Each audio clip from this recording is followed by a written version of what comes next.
Hey, what's up guys? Sam here, and I'll be doing the premium video for the last day of February 2025. So the market is officially closed. We've locked in our weekly bar, we've locked in our monthly bar, so that'll be worth checking out this weekend. And it was certainly an interesting week, and certainly had a interesting end of the week. One thing that we've been talking about in the central room is all of these traps that have been in play in the market. So basically, you have this recent high there, and whenever you have that recent high, and then you put in a little bit of an excessive high, you're not usually going to be allowed to go back into the range. Otherwise, it starts to set up a trap. It starts to set up a bull trap. Basically, buying the breakout above the thick horizontal line. You have the little box there showing the breakout, or the attempt at a breakout at least. The X shows that it got back below the thick horizontal line, and then typically when you see that, you'll come back down and test, the bottom part of the range, right? Kind of just flushes out the pattern and resets it. So what do we have now? Well, arguably we have another pattern in play here, and this would be kind of a shorter term pattern, but using this low here, which would be the hourly local low, right? So same idea, just in reverse. If we play it from left to right, you have that level. You come down into it on that candle there with the wick. Yesterday's candle breaks it, right? And then today's candle retakes it. So when you sketch it in, you end up with a trap to the bottom, right? So you have a little bit of a trap to the top, big flush, and an active trap to the bottom. So how do you keep this in play? Well, you have to now hold that low, right? Basically 590, just to keep it simple on SPY. As long as it holds 590, there is an active trap to the upside. This is one of the uglier markets, though. I do want to stress that. Like there's anytime that you have to kind of like trap and reverse and then trap down here and reverse, you don't have a trending market. What you have is just kind of a buyers and sellers overstepping over each other and getting trapped. And so if we look at the scores here, this is the first time in recent memory that I remember seeing the SPY at a perfect zero. Keep in mind that the scores here on this system, they go from negative 50, which is the most bearish, to positive 50, which is the most bullish. And so for something to end up on a scale of negative 50 to positive 50, 100 points in the scale, for it to end up at zero is pretty rare, right? So basically it tells you that there's no edge here in terms of structure or momentum to either side. And really the thing that I'm personally going to be anchoring to is this 590 level, right? Basically that low right there has to hold, because what you don't want to see, right, if you're bullish at all, is for this to be an active trap. Here's the trap above the X. You're not allowed to get back down below the line, because if you do, that breaks this whole pattern, and then it undoes the trap effect of this.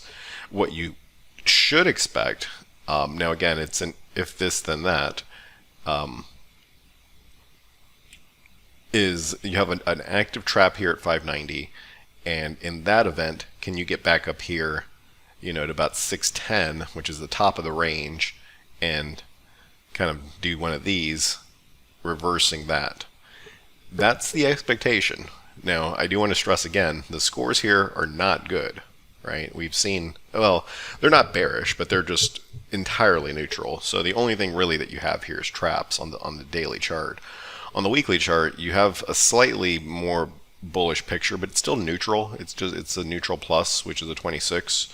The setup is still good, which means that's actually a perfect setup. So it means the 8 is above the 21, above the 50, above the 200. So the structure of this is still good, but the momentum here is also lacking.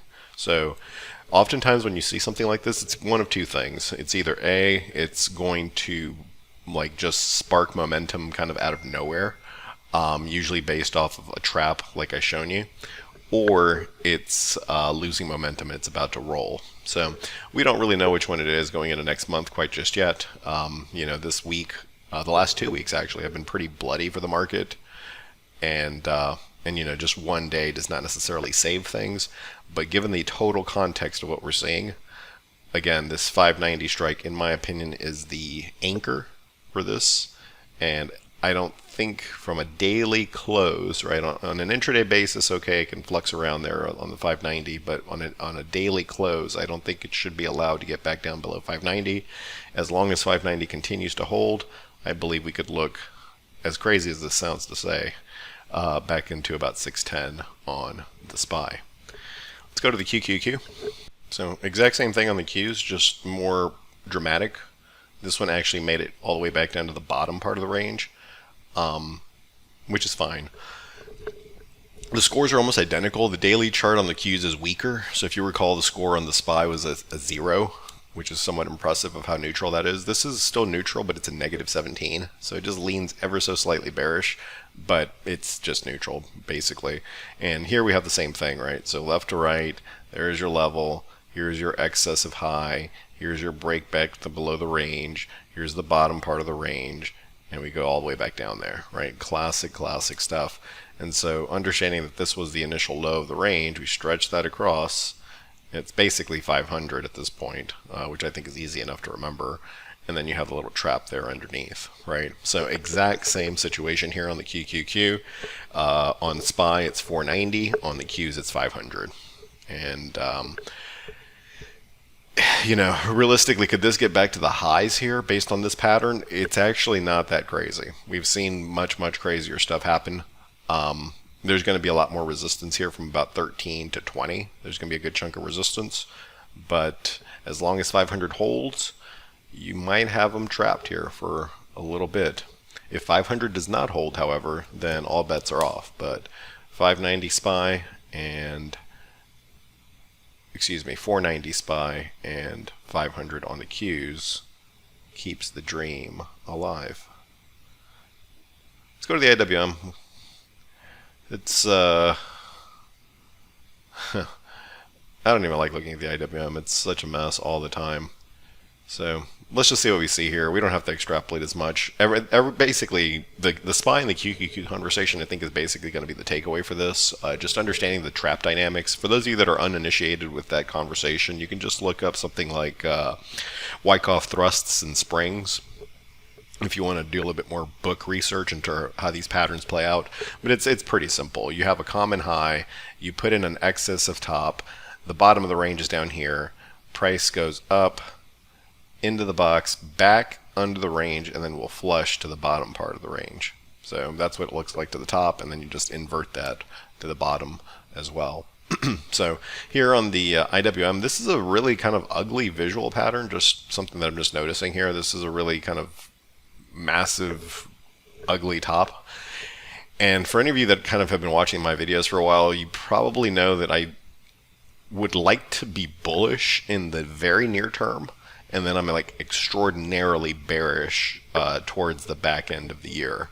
And I do wonder whether this pattern is one of those ominous signals that this could very quickly, you know, get back down to a one handle, you know, a mid one handle quickly. But what do we see here? And frankly, I just don't see a reason to trade this. It's a negative 30. It's a 9. It's just a mess. You're below the 200. This thing couldn't, I mean, I guess it's put in its own variation of a trap here. So I guess this is serviceable. I can give you the same concept here, but I'm not going to trade this. I'm going to trade the Qs and I'm going to trade the SPY. Here on the IWM, the trap level is 214. So as we go along, just mark down these 4 levels, and I'm going to give you one for each index. It's 490 SPY, 500 Qs, 214 IWM. And as long as these levels are holding, there is an active trap in the market to the upside. It's not pretty, and you know, I've seen significantly better patterns, but the bulls are able to do quite a few things with these potential traps. Now the best one here is actually still the Dow. The Dow, notice how the Dow did not do the trap and therefore did not do the puke, which is somewhat interesting here. It also has the best score, so and this isn't saying much, but it's got a positive 6 there, whereas the SPY had a 0 and the Qs were like negative 15 or something. So the Dow here, notice that if we do the same thing here, this is your previous high, and we did not ever exceed it in trap there, because otherwise we would have come down to about 420 or so. So a little bit of a different conversation here. This one's a little bit more technically what we would expect to see. I don't really have a super clean level that I can give you here on DIA, so I'm going to just punt on this one. And I think just having 490 and 400 SPY, 490 SPY, and 500 Qs will be sufficient enough for you. And as long as those levels are holding, you can look for upside in the Dow. The Dow here would probably be something more like healthcare, financials would benefit to some degree. So just places to look at. Financials are still in pretty good condition, and the Dow would like financials to go higher. So just a couple of ideas there on the DIA. Let's move over to bonds. So one thing that I was noticing here, even during the sell-off, was that things that would normally be risk off, that would be kind of risk off signals, would be something like HYG. So for those of you that are new, I look at HYG not as something that I ever care to trade, but just as a signal for risk on or risk off. HYG is junk bonds, essentially, and if there's going to be any kind of actual meaningful problems in the world, you would typically see junk bonds selling off, right? In my opinion, you won't notice this by looking at the chart, because I think a lot of folks would associate the word bubble with a pattern that looks more like this, kind of a parabola. This does not have a parabolic shape, but in my opinion, this is one of the biggest bubbles out there. And at least for now, the HYG bubble is very much intact. It's a max bull 50 with a squeeze that's firing long. It's a bull plus 40 on the weekly, which is very serviceable, and it has its own corresponding squeeze there as well. So even during the sell-off, this did not confirm that, and it actually, as of today, has closed above a new swing high out of this local little consolidation range of the last month or so. So this certainly is still in the bullish camp. It actually never really left the bullish camp, even during the month of February and the sell-off, which is generally going to be good. So this is how I prefer to look at interest rates. I don't think that necessarily looking at the interest rate directly, or even just something like ZN or ZB or anything else, is as helpful as this, because unless you're trading bonds directly, meaning that you're going to trade TLT or something, and then you need to look at ZB or ZN. If you're just looking at interest rates and bonds, and you're a stock trader or an options trader, consider maybe looking at HYG, because the point of looking at interest rates, I would imagine, for stock traders like myself, equities traders, is going to be to understand risk off and risk off, or risk on and risk off. And the interest rate, stocks can go up with interest rates going up. I mean, maybe not if they're going up really quickly, but stocks can go up if interest rates are going up. Stocks can go down with interest rates going down. In fact, they actually did a large part of this week was interest rates coming down and stocks getting pounded, right? So that correlation's a little spurious, and I would actually advise that if you're using the credit markets as a tell for risk on or risk off, that you follow HYG to do that. I think it's a much better vehicle to accomplish that goal. So HYG is pretty strongly in the bull camp for now, and it still has this kind of weekly flagging thing going on with a weekly squeeze and a pretty good weekly score and a max bull daily.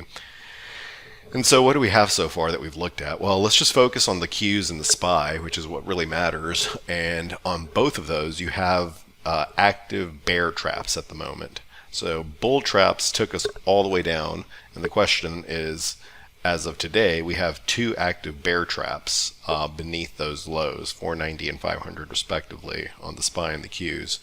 So what can they do with that?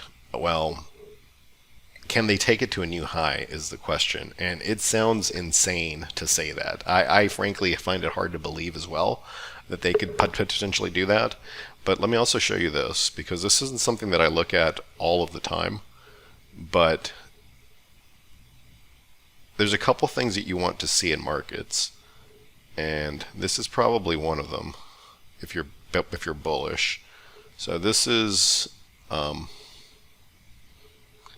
sentiment from the AAII, and the percentage of bears, folks who think the market's going to be lower over the next couple of months, hit 60, which is just very uncommon. Here are all the times, and you can pause the video and just look at this yourself. Here are all the times that it's happened over the last, it looks to be about 35 years. Is that right? 1990 was 35 years ago? I guess it was. Jeez. Where does the time go? 35 years ago, right? And over the last 35 years, this has happened 7 times. And each one has been basically a market bottom. Pretty close to it. Now, if you're keen, you might say, well, this is happening at a high, not a low. And I would say, yeah, that's weird, huh? I can't necessarily make sense of that either, but what I can tell you is this chart sets the seeds for that potential move up. Now, is it a high confidence move up? No, of course not. We're working with a lot of weird traps, and the scores, like I showed you on SPY was a 0, perfect 0 out of 50. The Qs were like a negative 15, so just neutral. So these scores aren't particularly good, but in the same way that good scores at the highs just 2 weeks ago turn into very bearish scores after that bull trap at the highs, maybe mediocre to neutral scores can become very bullish after a bear trap near the range lows. And you have a lot of bears to convert if all of this plays out. So my thought process, and granted the last 2 weeks certainly put a rock in the shoe of that. Frankly, it's not even the last 2 weeks. It's been like the last 7 or 8 days. My thought process was that because this chart was bearish already, even at the highs, it wasn't as bearish as it is now, but it was still more bearish than it typically would be at near highs. My thought process was that this would set up a kind of a blow off top in the indexes, where all of these kind of bearish, all this bearish sentiment would turn into bullish sentiment, essentially, right? It would just be forced to, because you'd make new all-time highs in the indexes. And then later in the year, I was looking for basically something like that, right? Now, markets aren't always as clean as I'd like, so, here's kind of the situation we're in. We have this, we have one of these guys here, right? And my thought process was we would just do that, or actually maybe more accurately, my thought process was we'd do something like this, right? So breakout, retest, and go. And that would be the blow off top. Instead what we have is something like this, which is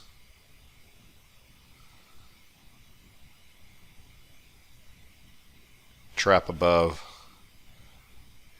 trap below, and then we're back in range, and then can we make the high? Right now, at the end of the day, the end result of this move would end up being the same.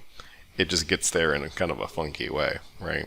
So again, these are thin spots, right? To use a poker term, these are thin spots. These are like 55-45, 60-40 kind of odds here. But the pieces are in play, and again, as long as the 2 magic levels that I gave you on the SPY and the Qs, and hopefully you know those levels by now, as long as those are holding, and as long as HYG is holding above 80, the dream is alive. So let's go forward real quick.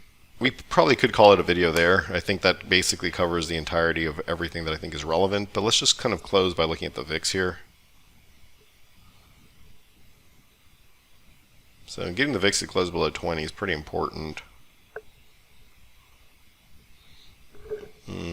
Yeah, I don't have too much else on the VIX. I think the strongest parts of this video are going to be the conversation around how those traps work, as well as knowing those 2 levels, and then just getting the confirmation from HYG. So let's go ahead and just wrap it there. I could keep going, but I don't really feel that there's a need to. This is one of those spots where, as long as you understand what's going on with the traps, as long as you understand if this then that, so if this, meaning if the SPY stays above 490. The Qs stay above 500.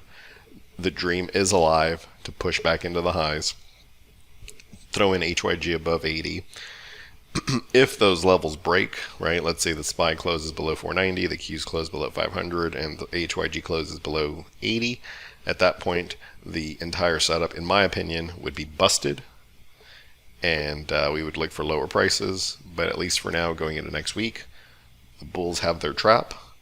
The bears got their fun the last 2 weeks, and that came off of a trap. So let's see if the bulls can have a little bit of fun next week off of their own respective trap that was set today. Alright guys, that's my time. Thanks as always. Leave us a like if you're watching it on the YouTube. Leave us a comment. It helps us with the algorithm, so we appreciate it. And I will catch you guys back in the room on Monday. Have a great weekend. Cheers.